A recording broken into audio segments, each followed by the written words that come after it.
মুন্সিগঞ্জ ৩ আসনের স্বতন্ত্র প্রার্থী জননেতা মহিউদ্দিন ফুটবল প্রতীকের এক বিশাল পথসভায় গণসংযোগ ও সাধারণ মানুষ মতবিনিময় করেন। চাপ রিপোর্টার মোহাম্মদ নাসির উদ্দিন জানান, মুন্সিগঞ্জ ৩ সদর গজারিয়া ৩ আসনের স্বতন্ত্র প্রার্থী জননেতা মহিউদ্দিন ফুটবল প্রতীক নিয়ে মুন্সিগঞ্জ সদর উপজেলার রামপাল ইউনিয়ন হাতিমারা ধলাগাঁও বাজার রবিবার বিকেলে বিভিন্ন এলাকা ঘুরে পথসভা করেছেন।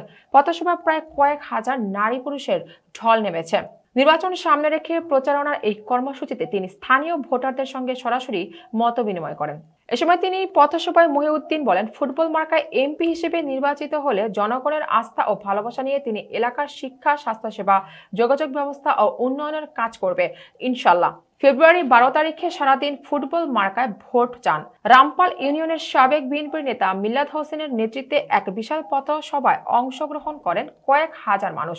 পথসভায় উপস্থিত ছিলেন মুন্সিগঞ্জ ৩ আসন ফুটবল প্রতীকের প্রার্থী জননেতা মহিউদ্দিন আহমেদ। এ সময় আরও উপস্থিত ছিলেন সাবেক জেলা বিএনপির আহ্বায়ক কমিটির সদস্য কাজী আবু সুফিয়ান, মাসুদ রানা, রামপাল ইউনিয়ন ৪ নং ওয়ার্ডের সাধারণ সম্পাদক আব্দুল আহাদ রোমান, আরো অনেকে নেতাকর্মী সহ উপস্থিত ছিলেন।